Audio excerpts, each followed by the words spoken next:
ces 2 heures, on va passer 2 heures ensemble à peu près, vont se découper comme ça. D'abord, Catherine va dire un petit mot d'introduction, la présidente du mouvement associatif, puis on vous passera un petit diaporama. On va expliquer un peu ce qu'est le monde associatif dans le département du Morbihan, et puis les résultats d'une petite enquête qu'on a faite auprès des associations et des relations qu'ils peuvent avoir avec le conseil départemental. Et puis, on vous demandera un temps de réaction à chacun, au candidat. Je m'adresserai au candidat uniquement. Je vous laisserai le même temps de parole à chacun, chacune. Et puis après, écoutez, ce sera la place au débat. Si vous avez des questions, nous on en a aussi quelques-unes. Voilà, on pourra discuter ensemble sur les relations et les politiques publiques envers le monde associatif. Voilà, je te laisse la parole, Catherine. Des Madanol, bonjour à toutes et à tous. Merci à madame et à messieurs les candidats d'avoir répondu donc à notre invitation. Le mouvement associatif est un regroupement national qui agrège plus de la moitié des associations actives en France, plus de 700 000 associations de tous horizons, et qui est décliné au niveau régional. Le mouvement associatif de Bretagne que nous représentons rassemble quelques 65 000 associations. Beaucoup sont fédérés. Le MAB est constitué de 14 coordinations représentant différents secteurs: le sport, l'éducation populaire, l'environnement, la culture, la défense des droits, dont les droits culturels et linguistiques, le milieu rural, le médico-social, etc. Mais notre action s'étend et bénéficie à toutes les associations bretonnes, fédérées ou pas, employeuses ou pas. La vie associative est indispensable à toutes et à tous, facteur de lien humain, d'avancée sociale et économique, élément incontournable d'une véritable démocratie. Depuis plus d'1 an maintenant, en raison de la pandémie qui sévit, le monde associatif n'a pas été épargné. Si certaines associations ont été en première ligne dans le secteur de l'action sociale, d'autres ont subi cette crise de plein fouet, tel le secteur culturel et sportif et toutes les disciplines transversales à ces thématiques. À l'occasion de cette sortie de crise, du moins nous l'espérons, et durant cette période d'élection départementale, nous avons souhaité vous rencontrer afin d'échanger avec vous sur la place du fait associatif pour construire le monde d'après et comment vous envisagez de l'inclure dans votre projet de société et de le concrétiser. Bien sûr, les associations souhaitent un soutien financier de la part de leur collectivité territoriale, dont le département, mais pas seulement. Elles sont aussi demandeuses de considération. Elles souhaitent participer plus activement à l'élaboration des politiques publiques, de la mise en pratique bien réelle d'une co-construction.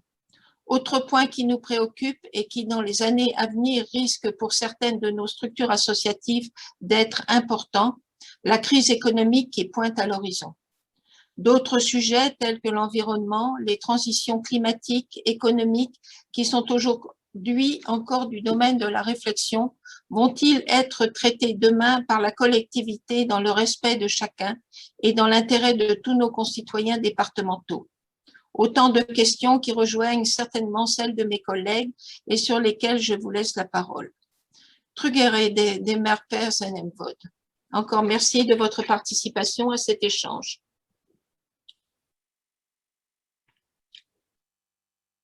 C'est moi qui ai oublié le micro maintenant. Merci Catherine, avec un petit mot en breton à la fin. Pour tout vous dire, on va maintenant passer à un diaporama. Vous dire aussi qu'on a lancé l'enregistrement de ce débat. Donc on va diffuser après. Si vous voulez vraiment pas que vos visages apparaissent, vous pouvez couper votre écran. Enfin, voilà. Vous pouvez aussi retirer votre nom. Bien entendu, c'est l'idée qu'on puisse diffuser après ce débat, puisque évidemment tout le monde associatif n'est pas là et beaucoup sont demandeurs d'avoir ce type d'informations. Je demande à Gwénoline maintenant de présenter le petit diaporama qu'on a préparé pour vous. Voilà, donc c'est le thème de la soirée, quelle politique associative dans les départements, et ce soir sur le Morbihan. Je te laisse passer la diapo suivante. Donc voilà, on a déjà présenté amplement, mais je ne vais pas m'éterniser là-dessus. C'est sur ce que représente le mouvement associatif aujourd'hui en Bretagne. C'est marqué 11 coordinations, mais il y en a plus, il y en a 14. Il y a 45 000 associations qui sont regroupées avec des grandes fédérations et des grandes coordinations dans tous les domaines, qu'elles soient des associations, qu'elles soient employeuses ou non. Je te laisse passer l'autre diapo, Gwendoline, comme je n'ai pas la main. Voilà, il y a également un collège territorial avec c'est pas une entrée thématique, mais c'est des associations qui sont structurées par territoire, le pays de Quimper, Cornouailles par exemple, le pays de Morlaix, ou alors également la FEDB, c'est les associations plutôt étudiantes de l'ouest de la Bretagne. Voilà à quoi nous servons. Nous sommes le porte-voix, on se revendique comme tel, des dynamiques associatives bretonnes. On essaie de développer la force associative et puis on est vraiment l'interlocuteur politique indépendant entre les collectivités et donc la vie associative organisée. Et on travaille aussi évidemment pour l'intérêt général, puisque la grande majorité des associations portent l'intérêt général. Je te laisse passer le petit diapo. Voilà, on a fait une petite enquête très courte, hein, mais c'était vraiment pour avoir un peu de fond pour discuter ce soir, du 30 mars au 30 avril, en ligne, sur les attentes des associations vis-à-vis de leur conseil départemental. Voilà, et donc, ça nous servira ce soir pour débattre. Je vais vous donner les résultats tout de suite. C'est Gwendoline qui va les présenter d'ailleurs. Et donc, voilà, sur la méthodologie de l'enquête, juste voilà, à titre d'information, là, c'est les secteurs d'activité qu'ont répondu, les associations morbihanaises qu'ont répondu à cette enquête, qui correspond à peu près à la part des associations. Il y a 25% d'associations culturelles, ce qui est un petit peu plus que le nombre d'associations culturelles en Bretagne. Il y a eu pas mal d'associations caritatives et sociales qui ont répondu à l'enquête, 20%, aussi parce que c'est des compétences qui sont en lien avec le conseil départemental. Là, voilà, il y a 15% d'associations sportives, ce qui est un peu moins que la réalité également. Enfin, voilà. Et avec, pour rappel, l'idée qu'il y a entre 16 et 18 000 associations dans le Morbihan. Comme vous le savez, ce n'est pas toujours évident d'avoir un chiffre exact entre les associations au sommeil, les associations qui se créent. Voilà, il n'est pas toujours simple d'avoir la balance exacte. Et là, l'idée, elle est vraiment de vous présenter les 3 questions qui ont été posées aux associations de manière 100% anonyme. Une question assez simple de « Êtes-vous satisfait des relations avec votre conseil départemental ?» Les associations ayant répondu à l'enquête dans le Morbihan ont répondu oui à 60% et donc non à 40%. Ce qui est un peu en deçà de la moyenne sur les associations qui ont répondu à cette enquête à l'échelle de la Bretagne, où il y a 67% de satisfaction. Et on a également posé la question de quelle était la nature des relations, parce que c'est vrai que c'est pas très souvent que nous, c'est aussi une première pour le mouvement associatif de Bretagne d'organiser des débats dans le cadre des élections départementales. Donc, on voulait également en savoir un peu plus sur quelle était la nature des relations.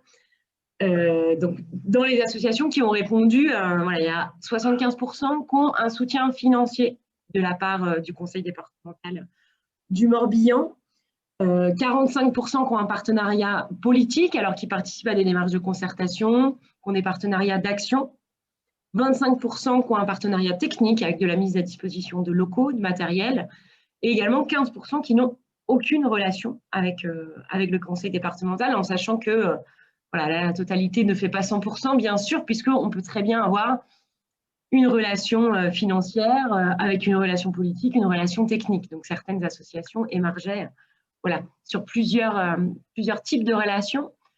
On a également posé la question pour les associations qui avaient une relation financière, est-ce qu'elles avaient une convention pluriannuelle d'objectifs avec le conseil départemental, parce que c'est aussi quelque chose d'assez important pour la stabilité de la vie des associations. Alors, il y a 20% dans les associations qui ont répondu qu'ont ce qu'on appelle une CPO, une convention pluriannuelle d'objectifs avec le conseil départemental du Morbihan, et donc 80% qui n'en ont pas.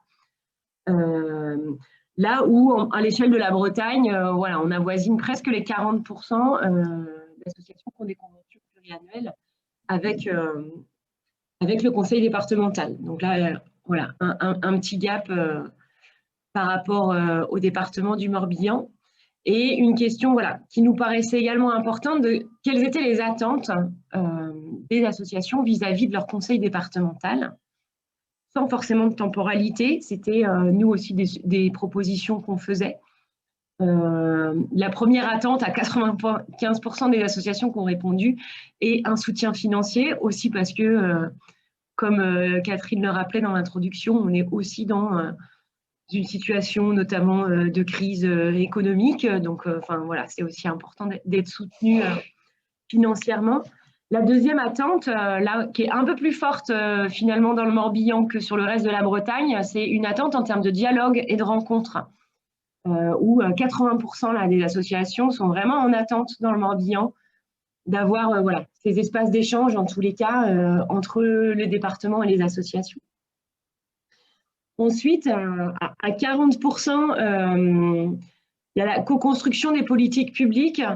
C'est un souhait des associations morbihanaises, ce qui là est un peu moins, un peu moins, comment dire, je ne trouve pas mon mot, excusez-moi. Mais du coup, voilà, il y a plus, sur le reste de la Bretagne, il y a 55% des associations qui attendent cette co-construction des politiques publiques. C'est un peu moins vrai vis-à-vis du Morbihan. On pourra en parler aussi avec les associations présentes de pourquoi. Il y a des attentes en termes de renforcement de la vie associative, que ce soit par des formations, des conseils. Donc, dans ce cadre-là, voilà, nous, on est en train de mener un travail sur le renforcement des acteurs de l'accompagnement à la vie associative et notamment sur la lisibilité, la visibilité de ces acteurs-là à l'échelle de la Bretagne et aussi des départements. Et ensuite, il y a aussi voilà, des attentes en termes de communication, peut-être plutôt sur la visibilité des actions qui sont faites. Des attentes aussi en termes d'événements où 25% des associations aimeraient avoir des rencontres interassociatives. Aussi, ce qui facilite en fait les partenariats entre associations et la réponse à des appels à projets où la mutualisation est souvent encouragée. Et il y a voilà, également des attentes de participer à des démarches participatives. Et dans les autres, on avait notamment la volonté d'avoir des conventions pluriannuelles d'objectifs. C'est des choses qui sont sorties.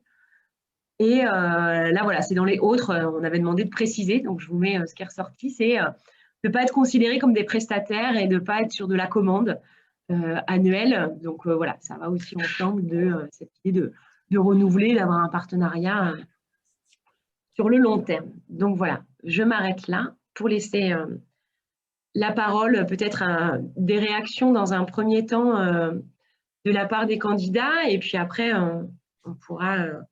Peut-être vous dire, mais vous le connaissez déjà, ce sont les compétences des départements, mais je le dis pour les personnes peut-être qui ne vous cernent pas exactement, mais je pense que tout le monde le sait, c'est d'abord l'action sanitaire et sociale en faveur des personnes âgées, des personnes handicapées, de l'enfance, de la famille et des personnes en difficulté. Et là, il y a nombre d'associations qui travaillent sur ces sujets. Les collèges, là peut-être qu'il y a moins d'associations. La voirie, je ne pense pas qu'il y en ait beaucoup non plus. La culture, une compétence partagée, et là, il y a nombre d'associations qui travaillent sur les sujets culturels.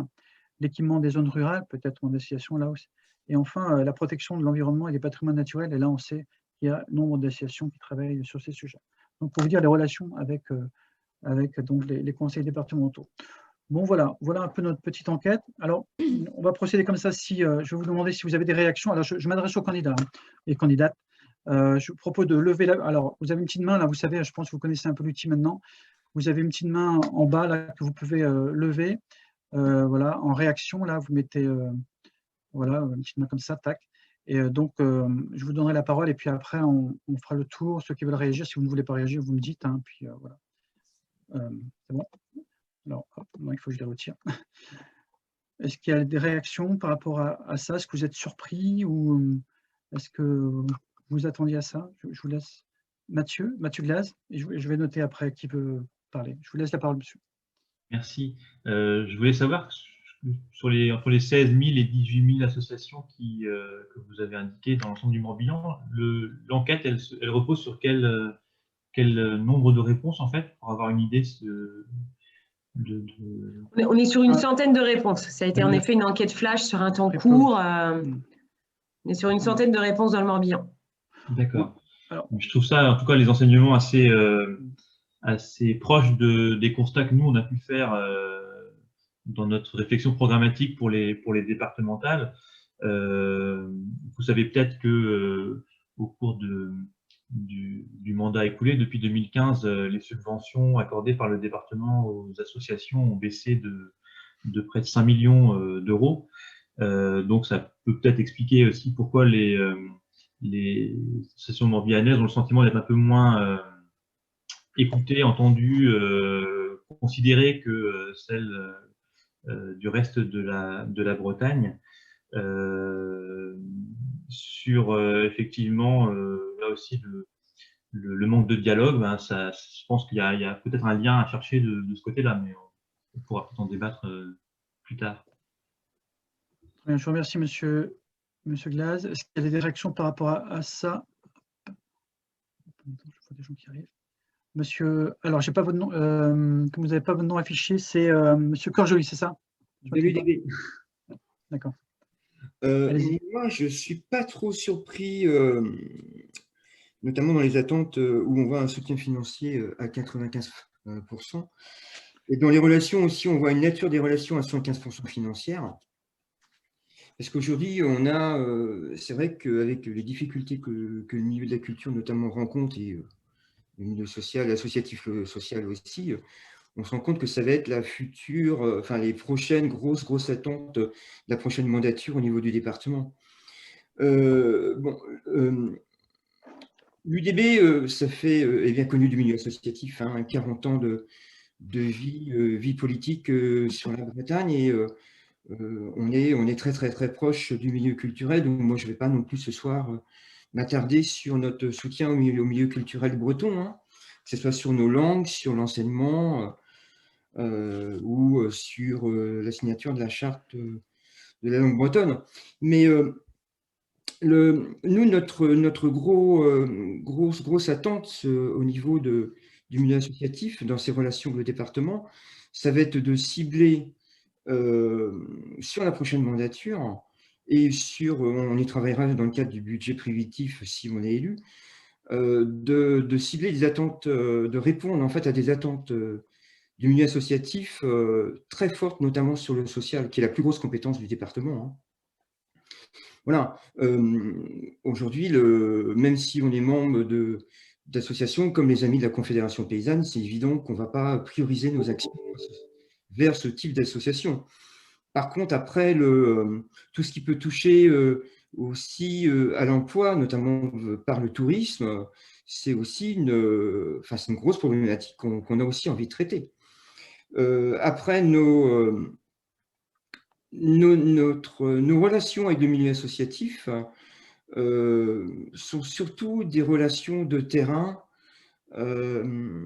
Voilà, on est en grande majorité, tous les candidats chez nous, issus où on travaille. Moi, je suis le président d'une association aussi, où on travaille pour le milieu associatif. Et nos grosses difficultés aujourd'hui, on le sait très bien, c'est la précarisation des emplois de nos associations, notamment. Aujourd'hui, un président d'association, sur une grosse assoce, il passe presque son temps à aller chercher à régler son budget et à savoir comment il va payer ses salariés, quoi. Voilà, donc on attend, moi personnellement, j'attends pas grand-chose du département, si ce n'est que j'aimerais une redistribution peut-être des budgets, et que les budgets réservés au milieu associatif notamment, dans le cadre des subventions, entre autres, mais il n'y a pas que ça, soit peut-être augmenté l'année prochaine en cette sortie de crise aussi du Covid, quoi. Très bien, monsieur Kerjoli. Madame Chaban, vous vouliez intervenir? Oui, je trouve cette enquête tout à fait intéressante, et ça va effectivement, comme le disait Mathieu Glaz, dans le sens de ce que l'on a entendu en interrogeant nous aussi les associations. Je suis aussi, moi, membre de 2 associations de solidarité, d'aide aux chômeurs, aux précaires de très longue durée et aux personnes handicapées. Et je crois qu'effectivement, il y a un vrai besoin financier, ça c'est clair, mais beaucoup plus que ça. Et effectivement, votre enquête le dit très bien, il y a vraiment un besoin de lien, il y a un besoin de co-construction des politiques, quelles qu'elles soient. Je crois qu'aujourd'hui, on ne peut plus considérer les associations comme secondaires. Elles ont une place prédominante dans la société. On l'a vu avec le Covid et malheureusement les confinements, la difficulté de perdre ce lien et de perdre ce vivier de créativité, de relations, de soutien. Voilà. Et je pense qu'effectivement, en tout cas, c'est une vraie volonté de notre part, c'est d'aller construire avec les associations les cultures, que ce soit en environnemental, que ce soit en culture, que ce soit en sport, et les associer. Et je trouve effectivement, on voit qu'il n'y a que 20% d'associations qui ont une convention pluriannuelle contre 37% en Bretagne. Ça montre effectivement les difficultés dans le Morbihan des associations qui, tous les ans, peuvent voir remettre en cause les subventions qu'elles vont recevoir, et malheureusement sans qu'il y ait vraiment de transparence sur le pourquoi de ces attributions et le comment de ces attributions. Et je pense que voilà, il y a un vrai besoin de clarté, de transparence, que soit mis sur la table et de manière claire le pourquoi d'attribution des subventions, et que ça soit travaillé avec les associations et co-construit avec elles. Merci Madame Chabon. Avant de laisser la parole à Monsieur Lapartien, je vais vous dire qu'après vos différentes interventions, là, je vais vous transmettre je vais vous passer 2 diapos sur des propositions qu'on propose à tous les candidats dans tous les départements.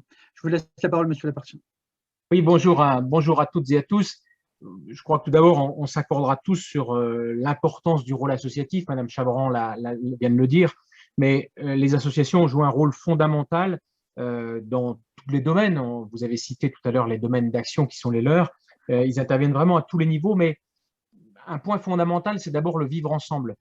Je crois qu'on s'est aperçu après un an, et on le voit tous dans nos communes, le manque qu'ont nos concitoyens finalement de vivre leur vie associative classique, quelle qu'elle soit. Et ça, c'est un vrai manque. Il y a des gens qui sont isolés, qui ne peuvent plus pratiquer leur sport, leurs rencontres, leurs activités culturelles ou d'autres. Et donc, le rôle des associations, il est fondamental dans la vie de notre société, dans la vie de nos communes et du département. Donc, je pense que ça, c'est quelque chose sur lequel tout le monde pourra s'entendre, et sur la nécessité de soutenir le monde associatif. Et les collectivités sont là, non pas pour faire à la place, mais pour soutenir les associations.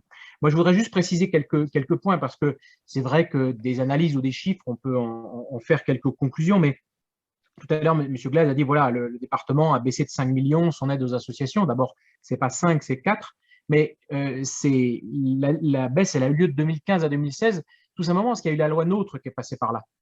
Et la loi NOTRe a enlevé des compétences au département, et il faut avoir l'honnêteté de le dire, les subventions n'ont pas baissé autrement. Donc, la réalité, c'est que les subventions aux associations n'ont pas baissé. Il y a eu effectivement une clarification des missions. C'est comme si je disais aujourd'hui, notre bilan carbone est 3 fois meilleur qu'en 2015. Ben oui, on n'a plus les transports maritimes qui sont passés à la région. Il faut juste voilà, qu'on dise aussi qui fait quoi et avoir l'honnêteté de pouvoir le dire. Par contre, on est aussi très réactif. Je vois le représentant de l'UDB qui est là. Il y a un domaine important qui est celui de la culture bretonne. Quand Sonnerion est venu nous voir pour dire, voilà, nous, on a 19 profs, et c'est moi qui les ai reçus notamment, on a 19 profs. Là, le fait qu'on ne puisse pas donner des cours met en grande difficulté notre association, et avouons quand même que la musique bretonne et nos bagades et les enseignants qui sont là, c'est quand même fondamental. Ben, immédiatement, on a répondu présent, et le département du Morbihan a été sans doute le seul à pouvoir répondre immédiatement. Et vous pouvez leur poser la question, il n'y a pas du tout eu la même réactivité de la part des autres départements. Donc, ça montre aussi qu'on sait réagir vite, pour notamment soutenir les associations qui ont des salariés, des associations qui œuvrent dans différents domaines. Et ce qu'on a fait aussi dans cette période de crise, c'est que les mesures ont été un peu allégées.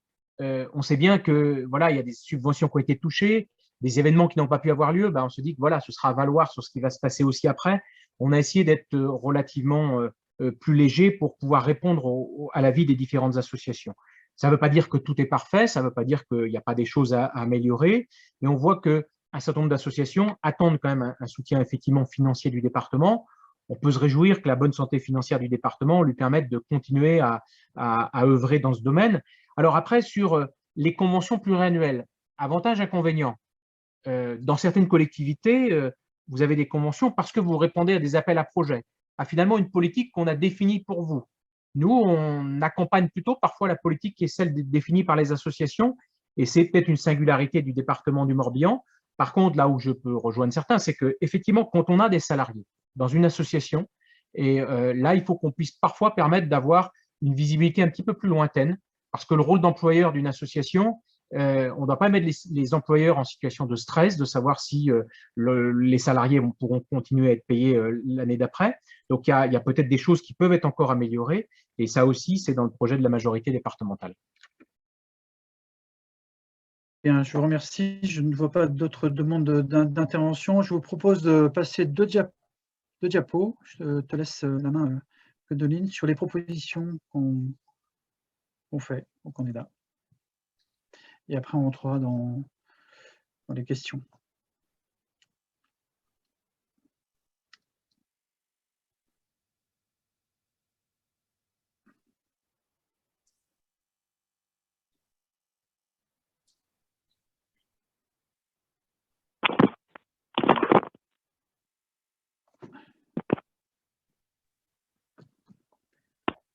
Excusez-moi, j'ai eu un petit souci de partage d'écran.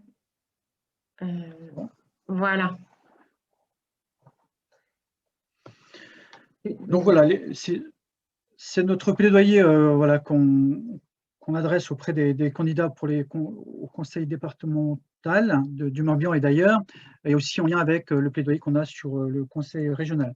Donc, on trouve intéressant d'organiser des assises de la vie associative avec les acteurs associatifs et leurs partenaires publics pour un diagnostic partagé, une feuille de route commune.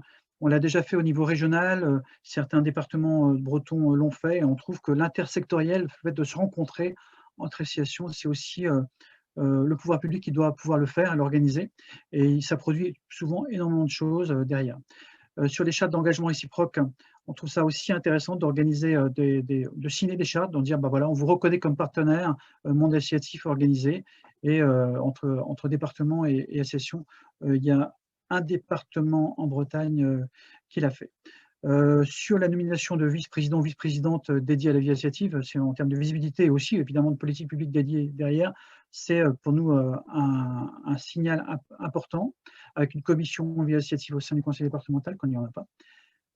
Structurer l'accompagnement des associations en renforçant le soutien aux têtes de réseau départemental, les coordinations, les fédérations, les collectifs. Gwendoline l'a précisé tout à l'heure, mais il y a tout un travail de structuration des acteurs d'accompagnement qui est à faire. C'est un peu éparpillé, c'est un peu un maquis. Mais il y a vraiment une consolidation à avoir sur l'accompagnement, surtout en ce moment, en période de crise. On voit bien qu'on a besoin de renforcer, de stimuler un peu les acteurs d'accompagnement de la vie associative. Il y a des fédérations présentes aujourd'hui et ils savent de quoi je parle. Au sein du conseil départemental, diffuser les outils juridiques en faveur de la subvention et donc des CPO, hein, même s'il peut y avoir débat autour de ça, mais pouvoir se dire qu'une association n'a pas à tous les ans se creuser la tête pour se dire est-ce que je vais bénéficier de la même subvention, mais se dire bah, sur 3 ans, j'ai une convention qui me dit que je suis garanti, même évidemment c'est soumis aux voies du budget, mais néanmoins je peux me renforcer, je peux aller clairement sur mon projet plutôt que la recherche de financement complémentaire. La diapo suivante, s'il te plaît. Donc, harmoniser les outils relatifs aux subventions en utilisant le dossier unique de subvention. Effectivement, souvent, il y a des associations qui nous remontent en disant c'est compliqué, on n'y arrive pas, tout ça, tout cet administratif, même si c'est en numérique, nous noie. Et donc, on peut simplifier les choses. Aider financièrement les associations en difficulté à travers la création d'un fonds de soutien dédié. Donc là, c'est vraiment sur cette période de Covid, on sait qu'il y a certaines associations qui sont en grande difficulté, d'autres qui sont vraiment au front complètement, hein, l'action sociale, le médico-social, le soutien aux familles, ils sont vraiment tout devant, et d'autres associations qui perdent des adhérents, ils n'ont pas pu se réunir, donc de fait, voilà, c'est en baisse. Soutenir l'engagement bénévole à travers l'appui à la formation et la mise en place d'opérations de communication. Effectivement, il y a tout un financement, vous ne savez peut-être pas, mais qui finance les formations de bénévoles. Et il peut être complété et amendé par les collectivités. Impliquer les acteurs associatifs dans la co-construction, le suivi et l'évaluation des politiques publiques, c'est aussi d'avoir un vrai partenariat, hein, au-delà d'une subvention, c'est d'avoir un dialogue construit et de pouvoir discuter ensemble, autant des politiques publiques que du département, que de la politique aussi associative menée par l'association qu'on reçoit, et de travailler ensemble pour l'intérêt général. Et enfin, soutenir l'emploi associatif en favorisant la mise en place d'aides à l'emploi et en soutenant les initiatives de mutualisation, à l'instar des fameux groupements d'employeurs qui fonctionnent plutôt bien, qui se développent et qui ont besoin d'essaimer, puisque c'est sur certains endroits de Bretagne et ils ont besoin d'aller ailleurs. Donc c'est l'idée, vous savez, une association veut employer quelqu'un à 20%, il ne trouve personne. Par contre, à plusieurs associations, on peut créer un vrai emploi, entre guillemets, et pouvoir le consolider grâce à un GE, un groupement d'employeurs associatifs. Voilà, il y a beaucoup d'éléments, hein, c'est un peu disparate, hein, vous le comprenez, mais mais ça donne un peu le ton. Et puis, c'est notre objet aussi de nourrir les politiques publiques et vous nourrir aussi les programmes des candidats en espérant qu'ils prennent peut-être pas l'ensemble, mais au moins des éléments. Voilà. Alors, je vois donc, est-ce que vous avez des questions ou même des réactions par rapport à ce que je viens de vous dire? N'hésitez pas à lever la main.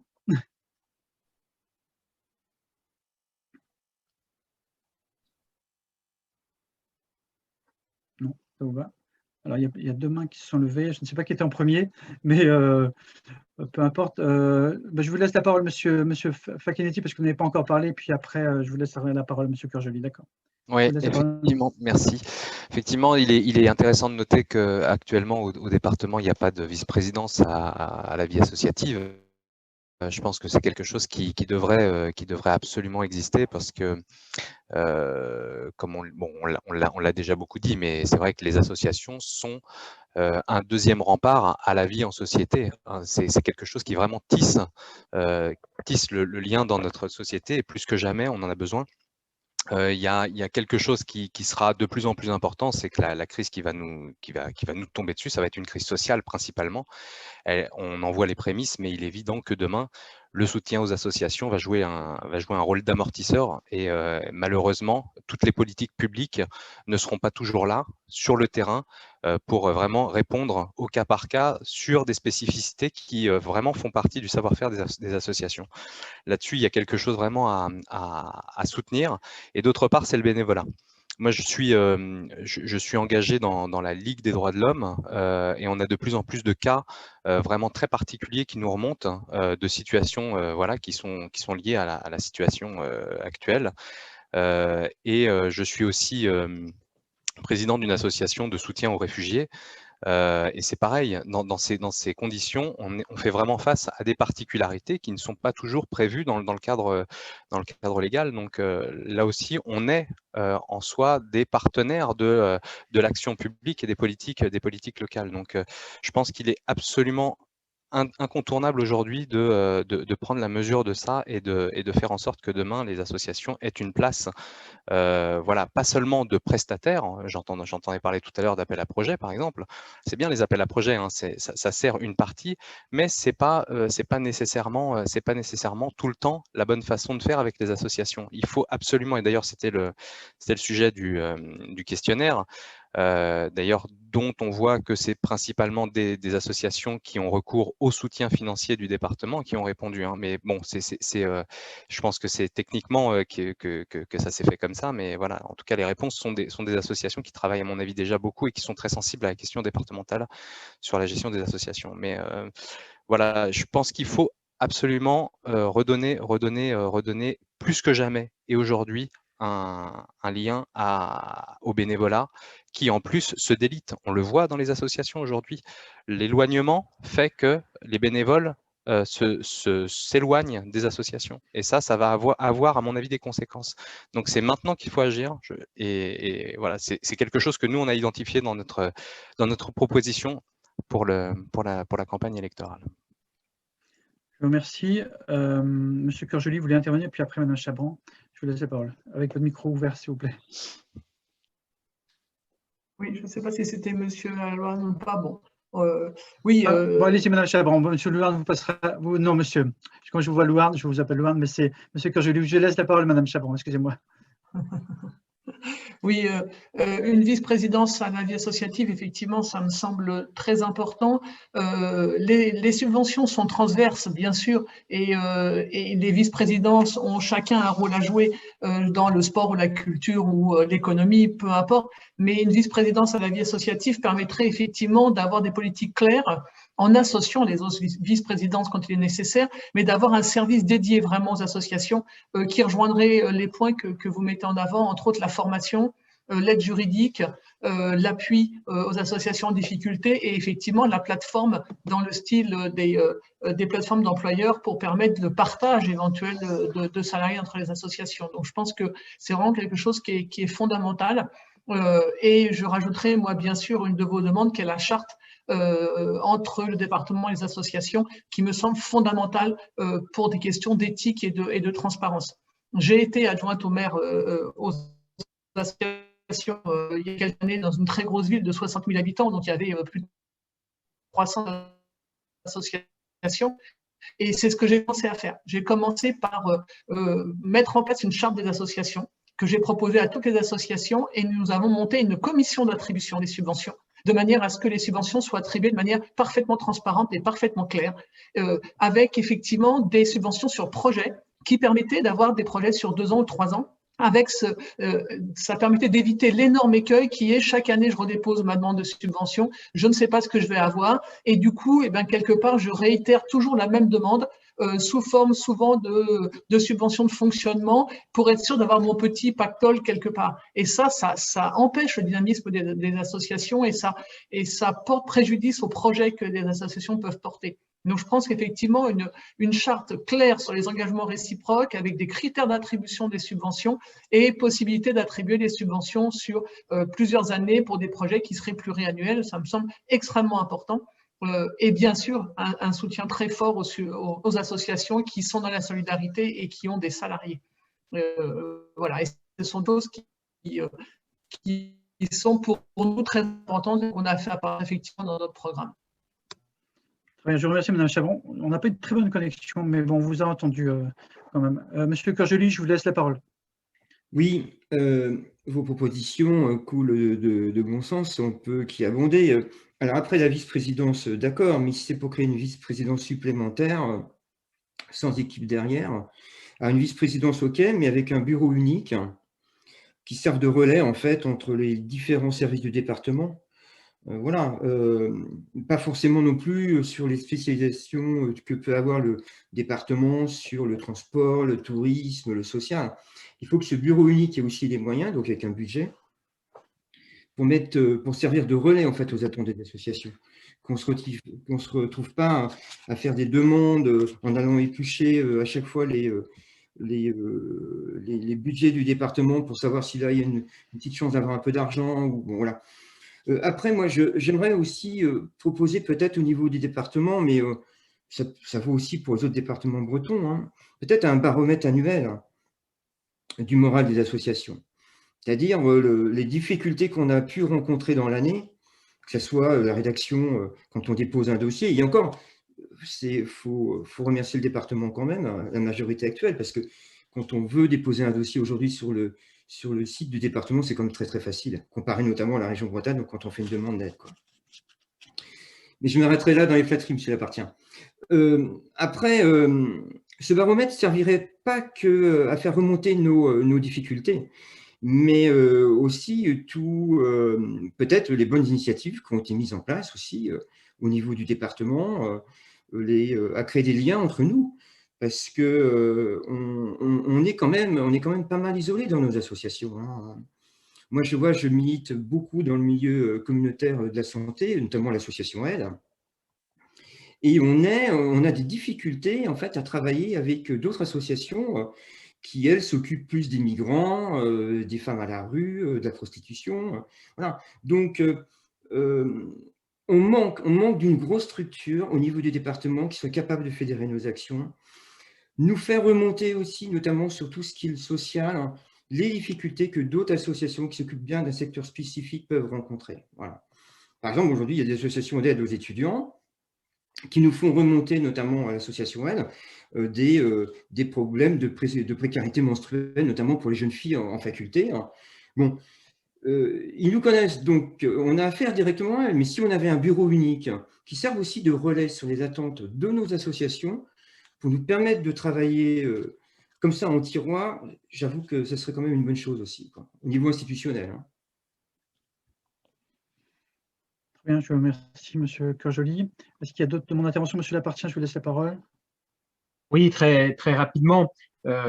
Sur un vice-président dédié aux associations, ça me semble effectivement quelque chose qui serait souhaitable, mais je rejoins ce qui a été dit. C'est-à-dire que si c'est pour avoir juste une délégation de plus dans un vice-président sans qu'il y ait derrière une cellule d'appui, il faut que les deux aillent de pair, parce que sinon, ça n'a pas tellement de sens.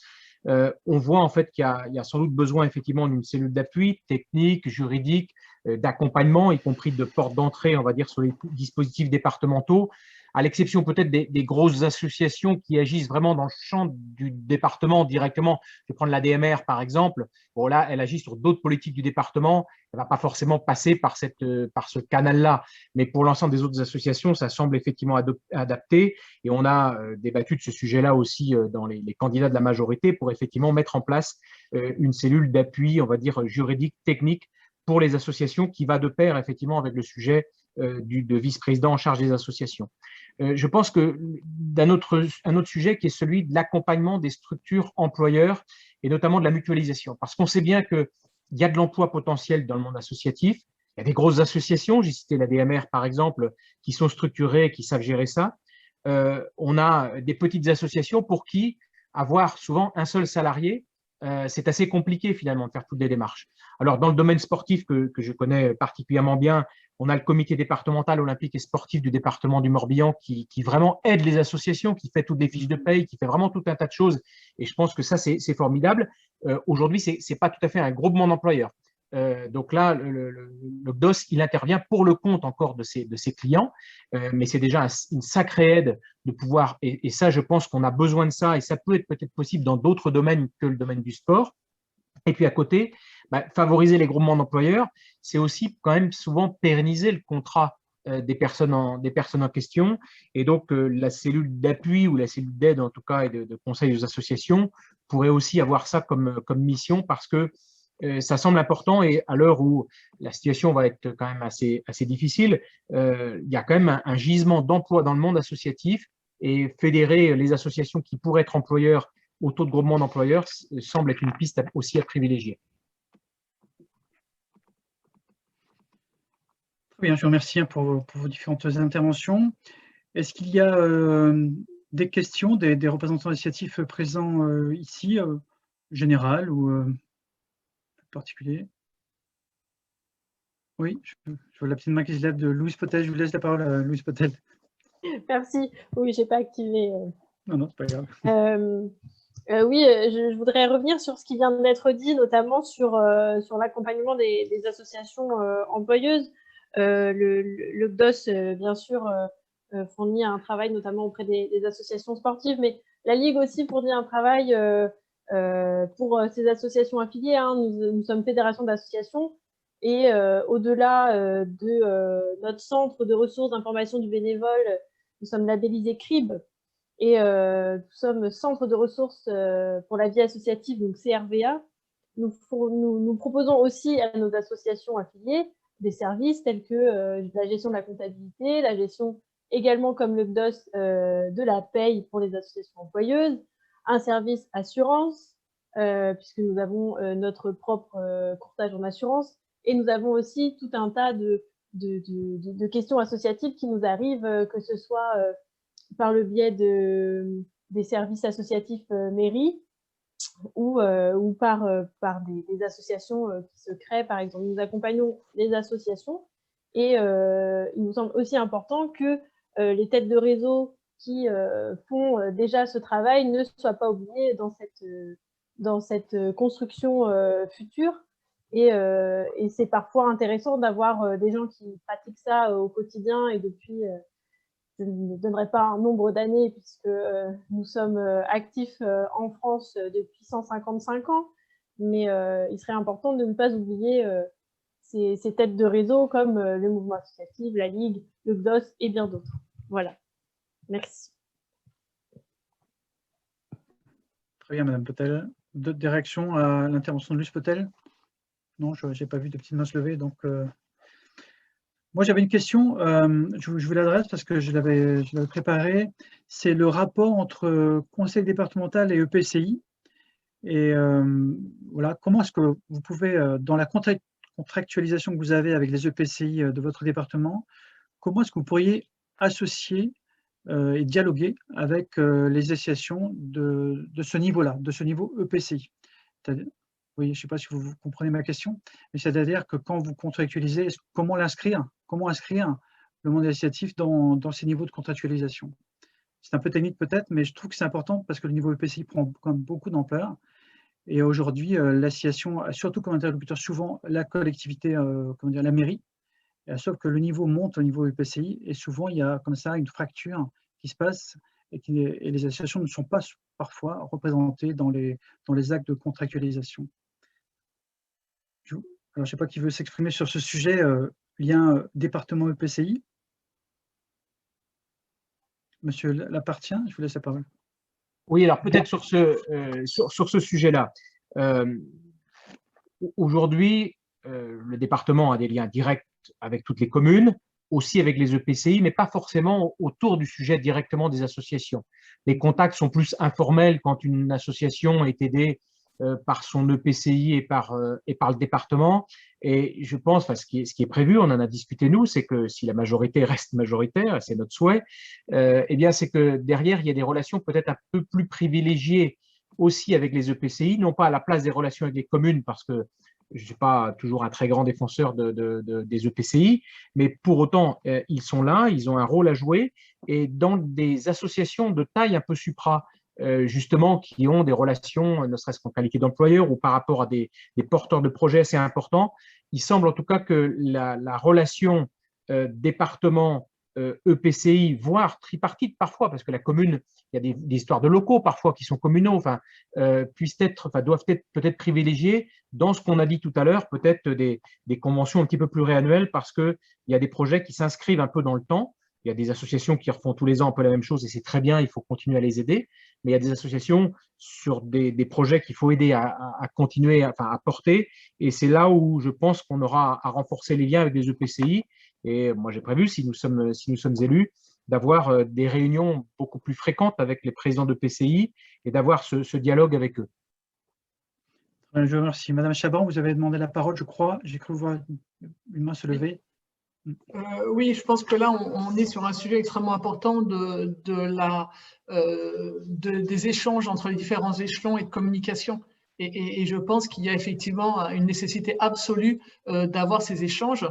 On voit trop aujourd'hui un département complètement coupé des différentes villes du département avec très très peu ou pas de relations avec des rencontres qui sont souvent pas formalisées. Et je pense qu'aujourd'hui, effectivement, ça serait extrêmement important d'avoir des rencontres, je dis bien rencontres formalisées, pas seulement avec les élus, parce que ça, c'est relativement facile, surtout qu'on a un nombre de maires qui cumulent des mandats et qui sont aussi au département, mais avec l'ensemble des élus et l'ensemble du réseau associatif. Et du coup, en échelon intermédiaire, les EPCI, qui aujourd'hui ont un rôle très important, qui n'ont pas de compétences très particulières sur les assos, c'est ça qui est compliqué, très peu de compétences sur le social, par exemple, et pourtant, on a des intérêts qui sont beaucoup plus étendus que les simples communes. Et là, c'est vraiment effectivement important d'assurer cette liaison entre les différentes associations concernées par un même sujet sur effectivement un territoire qui est plus grand que leur simple territoire local. C'est le cas du social, bien sûr, de la solidarité et bien évidemment de tout ce qui est environnemental. Et donc, il y a vraiment une nécessité d'assurer ces rencontres. Et je pense que le département doit être tête de pont à ce niveau-là et lui-même organiser ces rencontres de manière très formelle en disant « nous faisons se rencontrer telle collectivité intercommunale avec des différentes communes et des différents acteurs de la vie associative sur ces communes ». Merci Madame Chabron. Sur ce sujet, est-ce qu'il y a d'autres demandes d'intervention? Ou Cécile Gouac, je vous laisse la parole. Et puis, Monsieur Curjoli. Allez-y, Cécile. Moi, j'ai remarqué, j'ai noté dans l'enquête que vous avez menée qu'il y avait une forte demande de co-construction des associations avec les élus et notamment les élus départementaux. Donc, j'aimerais savoir si, je m'adresse aux candidats, si vous étiez élu et si vous emportiez la majorité au département, comment vous voyez et comment vous imaginez justement cette co-construction avec le mouvement associatif, avec les associations, avec les structures du monde associatif? Alors, comment co-construire des relations entre département et vie associative? Alors, Mathieu Glaz, voilà, vous m'avez demandé la parole, allez-y. Oui, une de nos propositions au sein de l'Union de la gauche et des écologistes, Ce serait donc un petit peu pour répondre à ce que disait Madame Latour aussi en propos introductifs, quand elle évoquait le besoin de considération et le besoin de participer justement à cette élaboration de la politique publique, ce serait de mettre en place en fait des comités consultatifs pour à la fois cette élaboration et cette évaluation des politiques menées par le département. Ça permettrait d'intégrer différents points qui ont été évoqués par les uns et par les autres. Madame Chabran parlait de transparence dans la distribution des subventions. Ce type de structure permettrait donc d'élaborer cette charte du monde associatif qui manque actuellement au niveau du département du Morbihan. Ça permettrait aussi d'intégrer donc évidemment pleinement les associations, les représentants des EPCI, et donc ça permettrait donc de simplement créer du lien et un espace de dialogue et d'échange d'informations entre les différents acteurs en présence. Avant de donner la parole à Madame Chabran qui l'a demandé, est-ce qu'il y a d'autres interventions, comme vous avez déjà parlé juste avant? Non. Ok, je vous laisse la parole à Madame Chabran. Bon, si vous me permettez, c'est peut-être pas très galant. Je vais donner la parole à Monsieur Curjoli, puis je vous redonne la parole. Ça vous va? Je vous laisse la parole à Monsieur Curjoli. Avec votre micro ouvert, c'est encore mieux. Bon. Voilà. Les PCI, c'est évident, on est sur la proximité, sur le local. Après, c'est compliqué de travailler de PCI qui n'ont pas vraiment des compétences propres et des compétences budgétaires en plus. Donc nous, on travaille plutôt à l'UDB, on est plutôt, vous savez tous que même si on se présente au cantonal, on est quand même des militants autonomistes qui visent la suppression des départements. Enfin, départements, la structure administrative du département. Donc on a plutôt une habitude de travailler par pays. Notre intercommunalité, nous, c'est nos pays en fait. Et sur le Pays d'Auray, en fait, nous, on envisage notamment dans nos relations le monde associatif du Pays d'Auray, déjà d'avoir un élu qui ne fasse qu'un mandat et qui soit un élu dédié que sur ce mandat, donc pas de cumul des mandats. On envisage au niveau d'Interco d'aller au contact direct de nos associations parce que c'est en allant voir en fait dans les assos, dans les fédérations d'assos, sur les événements qu'on rencontre les partenaires. Et si on veut porter la voix de ces assos au niveau local, notamment, c'est pas sur un poste de vice-président enfermé sur son bureau, quoi. Là, M. Curjoli, on est vraiment sur la co-construction de politique publique. C'était la question de Cécile Gouaille. Vous avez quelque chose à dire sur ça? Non, rien de spécial sur la co-construction. Très bien. Je vais donner la parole à Mme Chabran, alors, et puis après à M. Facchinetti. Mme Chabran, je vous laisse la parole. Oui, je pense que, alors bien sûr, je rejoins Mathieu Glas puisque on a construit nos projets, on s'est consulté, donc sur les comités consultatifs, bien évidemment. Je pense qu'il y a un point très important, c'est que les conseillers départementaux doivent d'abord être des conseillers de terrain.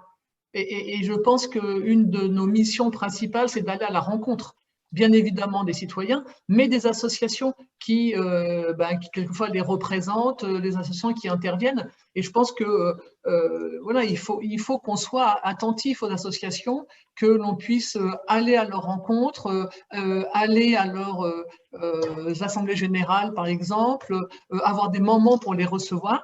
Nous avons, proposé aussi dans notre programme de faire des assises, entre autres, par exemple, de la solidarité, et là, de réunir toutes les associations qui sont concernées, et là, faire ce travail de co-construction dont parlait Cécile Gouaille avec les associations. Et on parle de la solidarité, mais on pourrait faire la même chose sur l'environnement, on peut faire la même chose sur les familles, sur les besoins d'accompagnement. Je pense qu'il y a cette vraie nécessité de regrouper tous les acteurs locaux et de travailler avec eux pour co-construire nos politiques et ne pas faire ce rapport très descendant qu'on connaît aujourd'hui, où le département est très, très, très loin finalement des citoyens et des associations. Merci Mme Chabran. Monsieur Facchinetti, je vous laisse la parole. Oui, effectivement.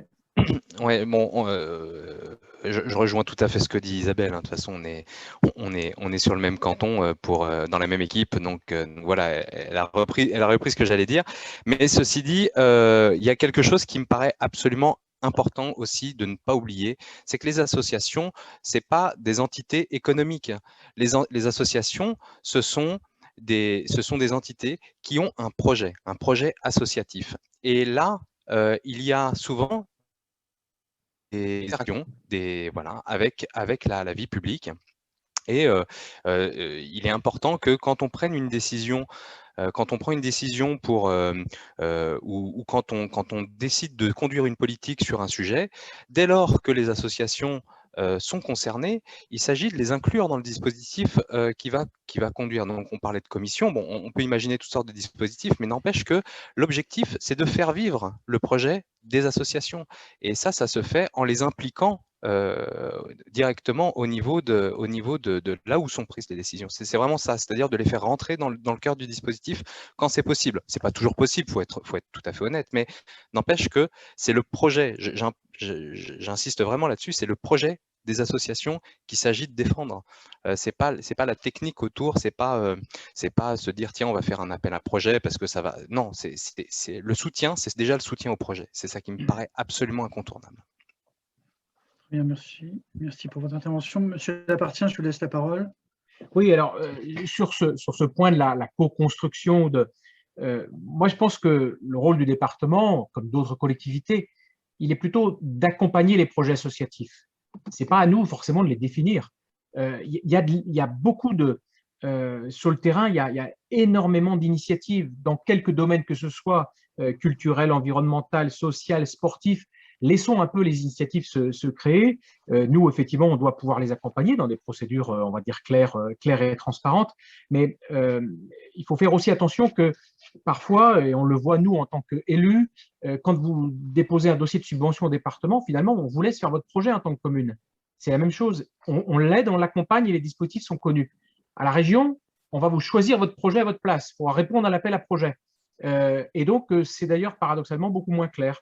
Donc, l'idée du département, c'est plutôt ayez des projets, on vous accompagne, et il y a des manières totalement différentes de les faire. D'ailleurs, je reviens toujours à mon histoire de Sonnerienne, par exemple.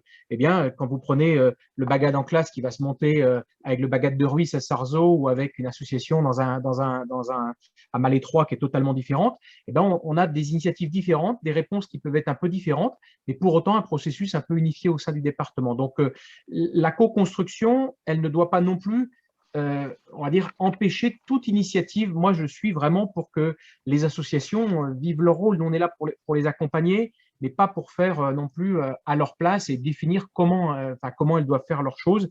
Mais l'objectif, c'est bien de les accompagner et qu'elles connaissent les processus justement d'accompagnement. Et on peut encore mieux faire. Moi, je n'ai pas de souci à reconnaître qu'on peut toujours mieux faire dans la vie, mais en lien avec les différentes collectivités aussi qui peuvent être partenaires des projets, que ce soit les communes ou les EPCI. Très bien. Je vous remercie, monsieur Lapartien, pour votre intervention. Il y a une question, je pense, de Michael Rato. C'est ça, je vous laisse la parole, monsieur. Oui, bonjour. Bonjour tout le monde. Alors, moi, je suis petit asso, incroyable comestible Pays de Vannes. Petit asso, mais ça fait quand même 9 ans qu'on exerce sur le Pays de Vannes et maintenant à l'échelle du département, justement, à travers le pôle pédagogique du département 56. Nous, on est monté en asso depuis fin 2016. Alors, moi, tout ce que j'entends, j'entends plein de choses. En fait, moi, je suis salarié depuis novembre. C'est juste à titre d'illustration, en fait, qu'on est association de terrain avant tout militant et de terrain avant tout, c'est-à-dire sans veille réglementaire, sans veille financière, sans veille aux appels à projets, sans toute cette ingénierie qui demande quand même beaucoup de compétences, en fait, on n'a pas des informations. Moi, il m'a fallu plus d'1 an pour créer le poste.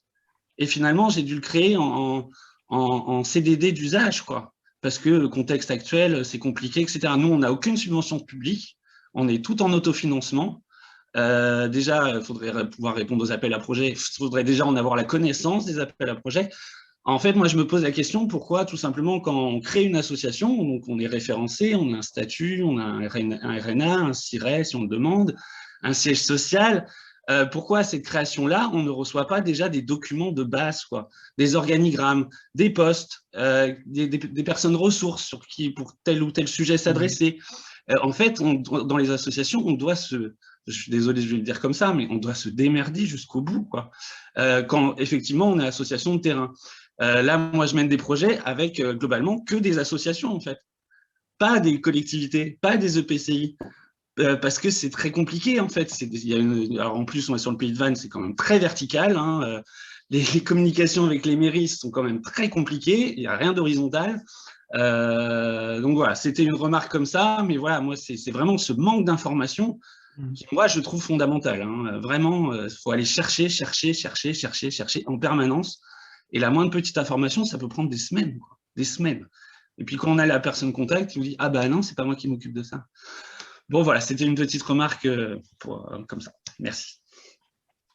C'est une intervention vraiment directe et franche de terrain qui propose la question encore de l'accompagnement de la vie associative et effectivement de toute la ressource, la mutualisation, la diffusion, la communication.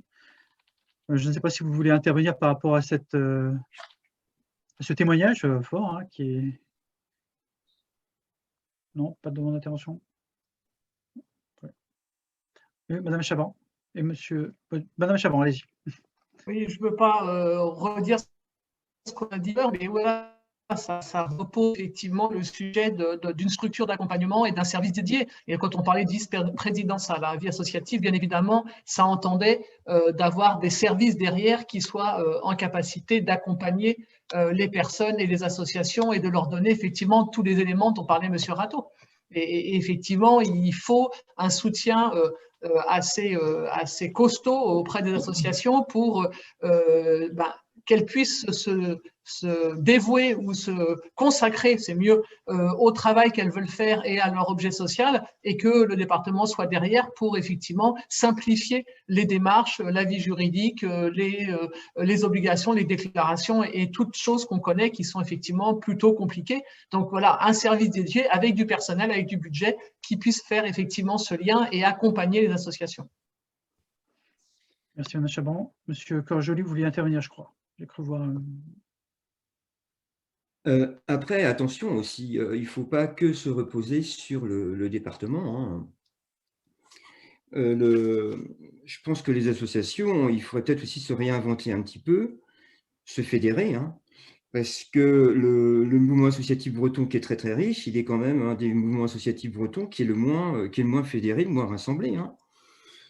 Donc, on prêche beaucoup chacun dans nos chapelles, et puis c'est peut-être à nous de poser la question aussi de savoir comment, entre associations, on pourrait s'aider mutuellement, hein, que ce soit dans la santé, dans le communautaire, enfin, voilà, donc, ou dans le culturel.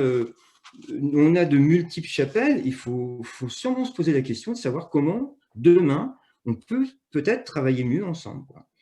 Et pas attendre tout du département.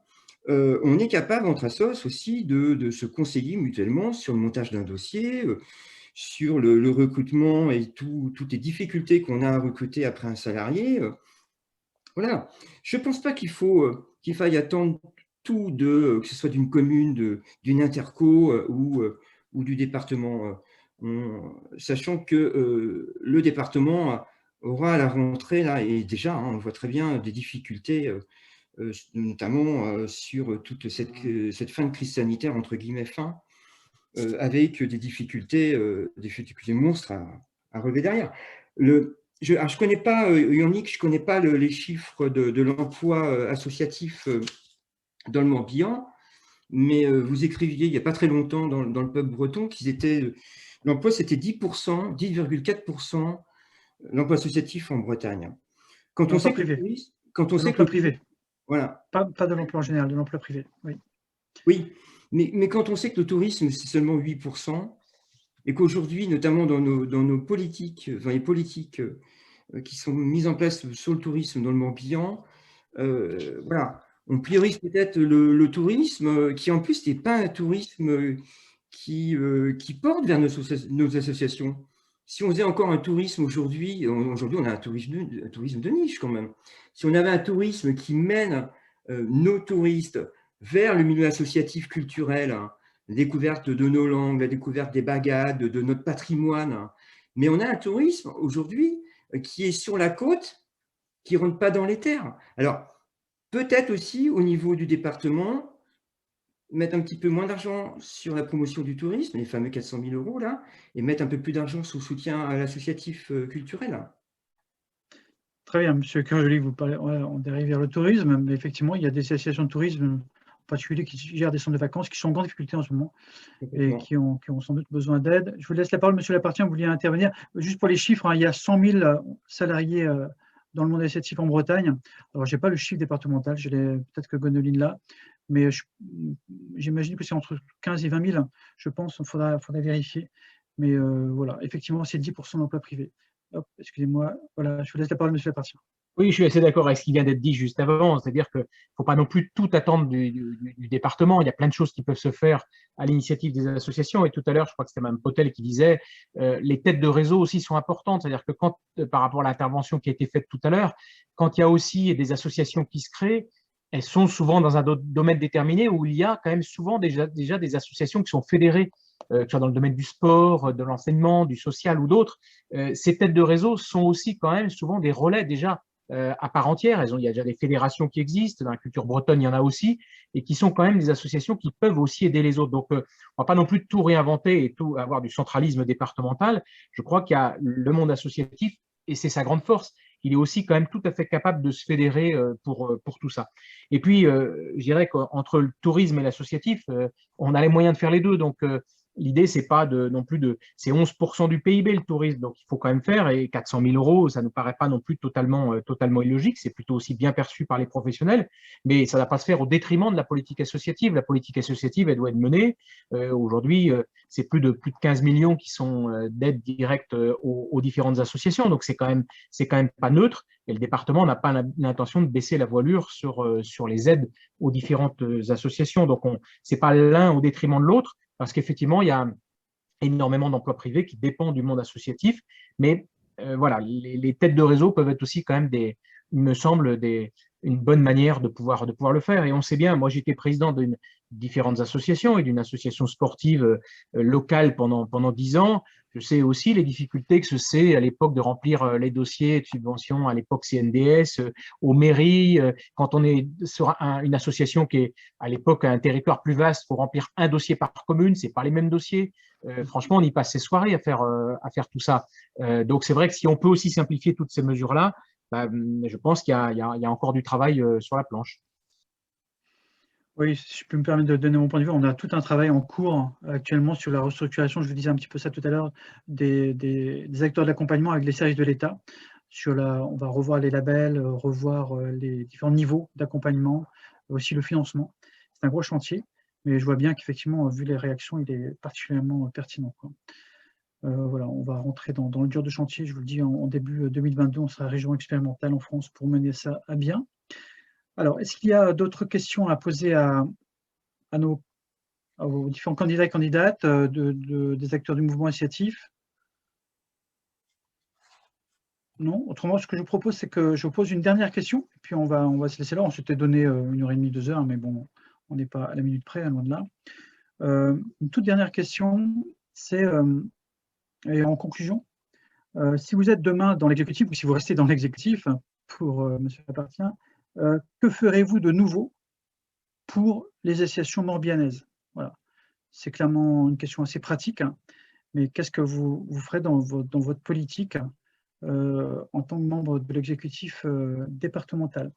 Alors, je vais vous donner la parole un par un. Tout à l'heure, je crois qu'on avait commencé par… alors, je ne sais pas par qui commencer, mais en tout cas, par M. Glaz. Alors, peut-être qu'on peut commencer par… je vous propose un ordre. Monsieur Curjoli, si vous voulez, si ça vous va. Monsieur Facchinetti, si vous voulez. Voilà. Monsieur Lapartien. Voilà. Madame Chabran et Monsieur Glaz, ça vous va comme ordre, hein? On essaye de faire au mieux, hein, d'accord? C'est pas toujours facile à animer, surtout à distance. Donc, Monsieur Curjoli, je vous laisse la parole sur ma question. Alors, moi, je ne vais pas être très long, mais le conseiller départemental, sur son canton, est le relais des associations, qui sont des lanceuses d'alerte bien souvent. Quand on le voit avec les Restos du Cœur, quand on le voit avec d'autres associations, comme Berder Ensemble notamment, nos associations sont en capacité de nous faire remonter des problématiques qui sont souvent des problématiques qui ne touchent pas que le département. Hein. Si on pense au dossier de l'île Berdère, on touche à plein de domaines. On touche à l'environnement, on touche au tourisme, on touche au bétonnage. Et ces associations, justement, sont nos richesses et on devrait peut-être plus être sur le terrain pour les écouter, quoi. Donc nous à l'UDB, si demain on intègre le conseil départemental, il faut que les associations sachent qu'on sera toujours sur le terrain, que ce soit au niveau de la langue, au niveau de la culture, au niveau du social. Parce qu'on est aussi des militants de terrain, on est aussi des militants associatifs. Et voilà, donc notre politique, elle sera d'écouter les assos, lanceuses d'alerte, et quelle qu'elle soit, hein, une assos comme les Mains dans le Sable qui nettoie les plages dans le Morbihan, elle fait un travail d'utilité publique, elle fait un travail d'éducation. Voilà, et elle a autant sa place dans notre… moi, je vois sur nos littorales qu'une association qui va servir des repas aux étudiants en grande précarité, quoi. Donc, toutes les associations doivent être écoutées et ça passe par la proximité, quoi. Très bien, merci M. Corgelli. Je vous donne la parole, M. Facchinetti. Ouais. Bon. De notre point de vue, je pense qu'il va falloir renforcer un dialogue là enfin, ça me paraît de toute façon absolument nécessaire. Et ça, il faut le faire en montrant clairement notre volonté par, alors peut-être pas la création aux associations, ce serait à mon avis serait certainement intégré en tout cas sous forme d'une délégation avec un fléchage de service aujourd'hui pour vous entendez pas? Non, il y a un petit souci de son, d'accord. Oui, je disais donc de flécher en fait un service qui soit au moins disponible pour répondre aux associations. L'idée d'une commission aussi qui soit en mesure déjà de créer un observatoire des associations sur le Morbihan pour identifier les besoins et leur voilà, me semble aussi une bonne piste. Tout ça doit se faire aussi conjointement avec les compétences du département qui sont quand même avant tout sociales. Donc là il y a encore un focus qu'il faut absolument faire sur cette partie-là et de faire en sorte aussi que ces associations ne soient pas juste des prestataires, comme souvent c'est le cas. C'est pas des prestataires, c'est des entités qui portent un projet et ça me paraît absolument indispensable de le soutenir. Voilà, donc des commissions qui sont là pour co-construire cette politique associative qui doit répondre aux besoins du département. Il ne s'agit pas non plus de dire n'importe quoi, mais de répondre aux besoins et aux compétences du département. Il faut que ça résonne et que ce soit cohérent et que ce soit quelque chose qui soit en adéquation avec les projets des associations pour répondre parfois à des angles morts de la politique publique, puisque les associations, je le rappelle, sont quand même là pour souvent compenser des manquements qui font, pas forcément exactement, mais qui peuvent faire plus.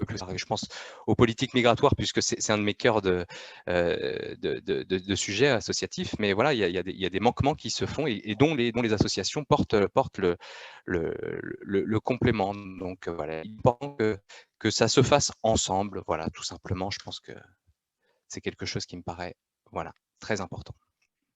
Très bien, je vous remercie, M. Facchinetti. On a mis dans le chat de Gwenoline, tu as été chercher le nombre de salariés associatifs dans le Morbihan. Il y en a à peu près 20 000 salariés dans le monde associatif, 50% dans des associations de moins de 3 salariés. C'est un chiffre important. Aussi, vous précisez, dans ce chiffre, c'est important de le dire, c'est qu'il y a également les OGEC, donc les associations d'écoles privées catholiques, donc qui remplissent quand même le gros des troupes. Et on sait qu'en Bretagne, il y a beaucoup d'écoles privées confessionnelles ou non, mais en tout cas des écoles sous contrat. De fait, ça fait que la Bretagne est la première région employeuse dans le monde associatif en France, quoi. Mais c'est lié fortement aux écoles sous contrat et également au monde agricole qui emploie aussi enfin, où il y a beaucoup d'associations autour de l'activité agricole, puisque la Bretagne, vous le savez, est la première région agricole de France. Monsieur Lapartien, je vous laisse la parole sur toujours cette question. Hein, voilà, si vous êtes dans l'exécutif demain, qu'est-ce que vous ferez de nouveau par rapport à ce qui a été fait jusqu'à aujourd'hui dans le Morbihan? Merci. J'espère qu'on sera dans l'exécutif, mais ça, c'est aux électeurs de le dire. Plusieurs points. D'abord, continuer ce qu'on fait de bien, parce qu'il y a aussi plein de choses qui sont bien faites par le département du Morbihan, notamment l'instruction assez rapide des dossiers, la simplicité des procédures, l'accompagnement des associations. Par contre, effectivement, moi, je souhaite que, et ça a été vu avec mes collègues, qu'on puisse créer alors une cellule ou un service, on va dire, d'appui à l'ensemble des associations, qui puissent leur fournir différents conseils et les aider, on va dire, dans l'ensemble de leur démarche. Donc ça, ce serait une nouveauté qui n'existe pas en tant que telle. Aussi de favoriser notamment celles qui ont des salariés par le sujet des conventions pluriannuelles d'objectifs. Il y en a, mais je pense que pour celles qui ont des salariés, elles devraient être encore peut-être plus renforcées pour mieux les accompagner et avoir une visibilité un petit peu plus longue par rapport à ça. Renforcer aussi, on va dire, l'accompagnement de celles qui interviennent dans le champ social. On a des projets à partager, on n'est pas là non plus que pour appliquer le projet de l'association, elle est là aussi pour répondre à des missions parfois que peut souhaiter remplir le département. Donc l'accompagnement, je pense, renforcer l'accompagnement de ces différentes associations. Et puis, ça a été dit tout à l'heure, mais la proximité avec les associations, je crois que tous les conseillers départementaux le font, et on a tous énormément de rendez-vous, donc on continuera à le faire, et c'est en tout cas ce qui sera demandé aux élus, notamment de la majorité, si c'est la même qu'aujourd'hui, c'est de continuer ce maillage qu'on fait avec l'ensemble des associations pour être au plus près de l'ensemble de leurs projets et mieux les accompagner encore. Merci, Monsieur Lapartien. Je laisse la parole à Madame Chabran, puis après Monsieur Glaz. Oui, je suis heureuse d'entendre que Monsieur Lapartien parle de proximité. Je n'ai pas l'impression que depuis 20 ans que le département est à droite, on ait une vraie proximité entre les élus du département, les associations et les élus locaux. Pour ma part, il y a une chose très importante, je pense que je mettrai en avant, je ne reviendrai pas sur la charte, on en a parlé, la proximité, bien évidemment que nous le ferons et nous tiendrons nos engagements. Moi, je parlerai de transparence. Je pense que c'est vraiment un point qui est fondamental pour nous, que les subventions soient données avec des critères clairs, que les associations sachent pourquoi on leur donne ou on leur refuse encore plus une subvention et qu'elles soient associées aux commissions qui vont attribuer les subventions, parce qu'on ne peut pas continuer avec des subventions qui sont données par le cabinet de la présidence de manière aléatoire et complètement opaque sur décision arbitraire. Je me souviens par exemple d'une réflexion qui a été dans les journaux, donc je n'invente rien, de M. Goulard, expliquant qu'il supprimait la subvention d'une association parce qu'elle avait osé s'opposer à un projet routier. Et M. Goulard disant on ne va pas lui donner une subvention pour qu'elle puisse payer des avocats.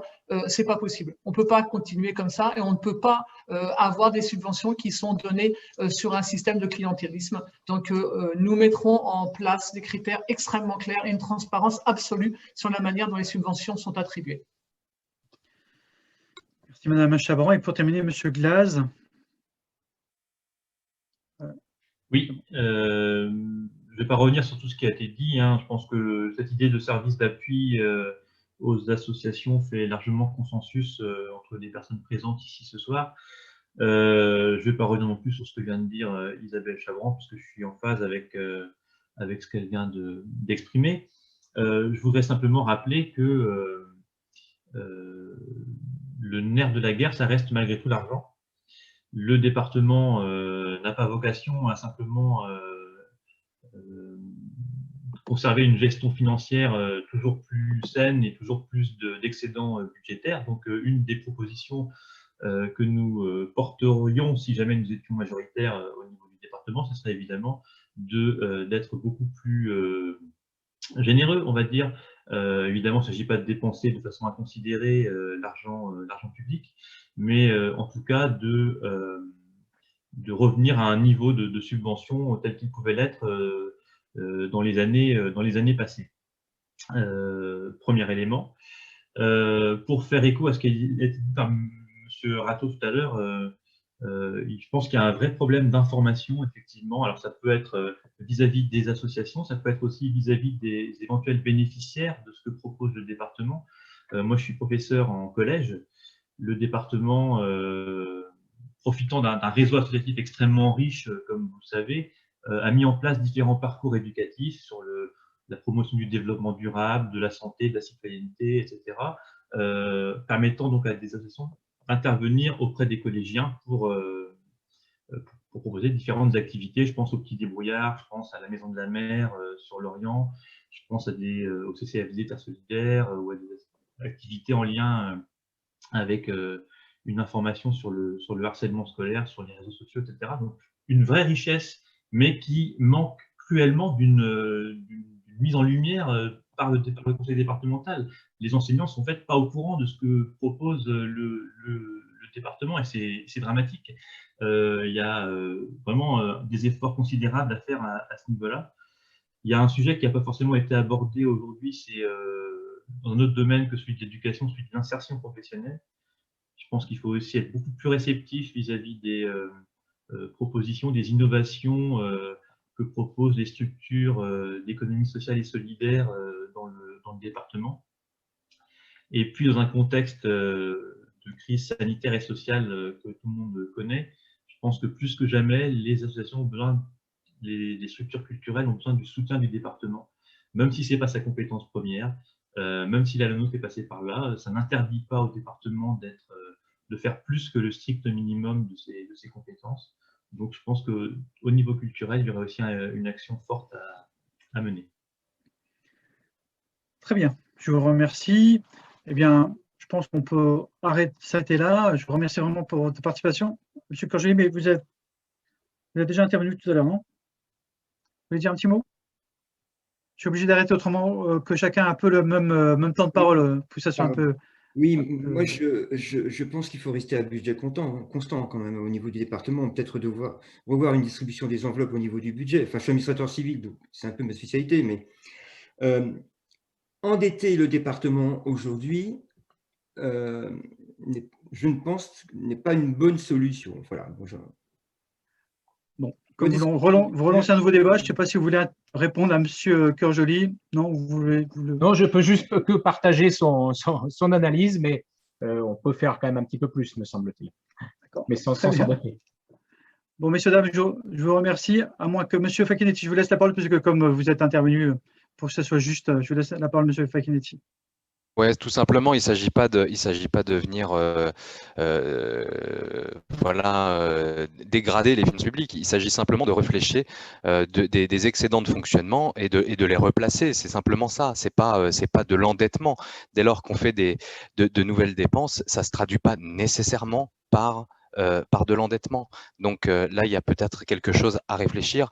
Et vu le budget du département qui est autour de 700 millions d'euros, il faut quand même le rappeler. Il me semble que 4 millions et encore, hein, voilà, si 4 millions de baisse, il y a peut-être moyen de venir compenser. En tout cas, voilà, c'est simplement ça que je voulais dire. Il y a, à mon avis, des marges de manœuvre qu'on doit pouvoir trouver sur autre chose pour les associations. C'est bon, je regardais s'il n'y avait pas d'autres mains qui se levaient, mais en tout cas, vous dire que les prochains rendez-vous, si ça vous intéresse aussi de participer, pourquoi pas à ce type de rendez-vous pour 2 autres départements, ce sera le 25 mai à 18 h et le 27 mai à 18 h également pour les Côtes d'Armor et l'Ille-et-Vilaine, et donc le 2 juin à 14 h avec les listes, enfin des représentants des listes, des listes pour les élections régionales. Voilà, je tiens encore à vous remercier. Peut-être que Catherine, tu veux dire un petit mot pour terminer, mais voilà, c'est toujours intéressant d'avoir ce débat entre nous pour nourrir autant la politique publique que pour nous d'approcher, d'avoir une vraie approche avec les candidats. Et donc, comme Yannick, je vous remercie, Madame Chabran et messieurs les candidats, de ces interventions. Je pense que c'est une ouverture à aussi un débat peut-être sur d'autres visioconférences que vous nous proposerez dans un cadre plus général des thématiques de la vie dans le département du Morbihan. Voilà, merci. Kenavo.